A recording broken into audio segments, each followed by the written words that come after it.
بسم اللہ الرحمن الرحیم۔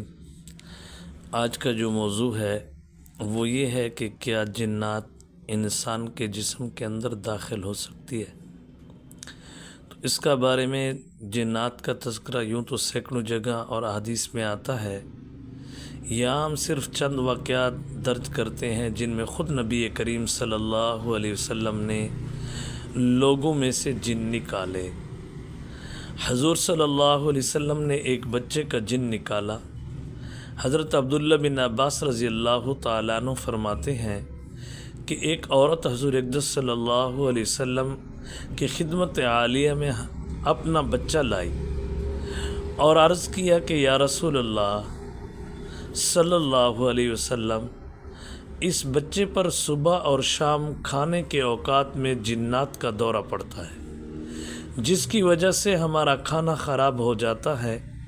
آپ صلی اللہ علیہ وسلم نے اس بچے کے سینے پر ہاتھ پھیرا اور اس کے لیے دعا فرمائی تو اس نے قے کر دی، جس سے اس کے پیٹ میں سے کتے کا ایک کالا پلہ نکلا اور نکل کر بھاگ گیا۔ اسی طرح حضرت زرع کے بچے کا جن حضور اکرم صلی اللہ علیہ وسلم نے بھی نکالا ہے۔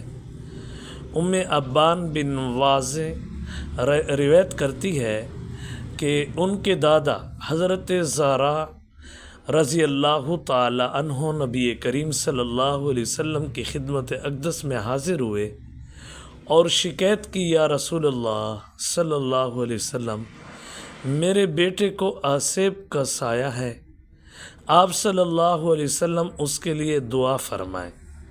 آپ صلی اللہ علیہ وسلم نے فرمایا، اسے میرے پاس لے کر آؤ۔ میں نے واپس جا کر اس کے سفر والے کپڑے تبدیل کر کے نئے کپڑے پہنائے اور اسے اپنے ساتھ جناب رسول اللہ صلی اللہ علیہ وسلم کی خدمت میں لے آیا۔ آپ صلی اللہ علیہ وسلم نے فرمایا، اسے میرے قریب کرو اور پیٹ کی بل لٹا دو۔ پھر آپ صلی اللہ علیہ وسلم اس بچے کے کپڑوں کو اوپر سے بھی پکڑا اور نیچے سے بھی، اور اس کی پیٹھ پر مارنا شروع کیا، اور ساتھ ساتھ یہ حکم دیتے جا رہے تھے کہ اے اللہ کے دشمن نکل جا، اے اللہ کے دشمن نکل جا۔ تھوڑی ہی دیر میں وہ بچہ عام آدمی کی طرح دیکھنے لگ گیا، اس سے پہلے وہ دکھتا نہیں تھا۔ پھر آپ صلی اللہ علیہ وسلم نے بچے کو سامنے بٹھا کر اس کے لیے دعا فرمائی اور اس کے چہرے پر اپنا دست مبارک پھیرا۔ اس دعا کی وجہ سے ہمارے قافلے کے لوگ اسے اپنے سے بہتر سمجھنے لگے۔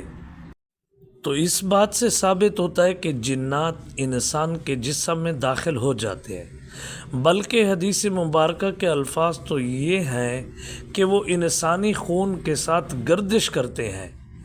چند سطور پہلے امام ابو حسن عشری رحمہ اللہ علیہ، امام قرطبی، امام احمد بن حنبل کے اقوال میں بھی گزر چکے ہیں، جن میں انہوں نے قرآنی آیات کا مصداق اور مفہوم قرار دیتے ہوئے اسے اہل سنت کا مذہب قرار دیا ہے کہ جن انسان کے جسم میں داخل ہوتا ہے۔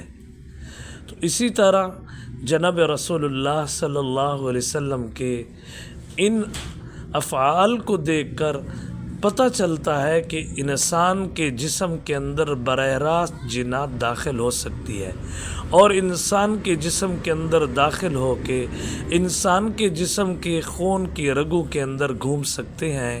تو اسی طرح یہ بات آپ کے سامنے آ گئی کہ حدیث سے اس کا ثبوت مل گیا، جن کا تذکرہ پہلے بھی سینکڑوں جگہ حدیث میں آتا ہے کہ کیا ہے، انسان کے جسم کے اندر جنات داخل ہو سکتی ہے۔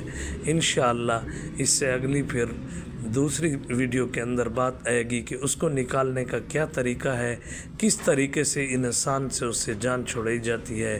تو انشاءاللہ زندگی باقی تو پھر اگلی ویڈیو میں یہ بتا دیا جائے گا۔ والسلام۔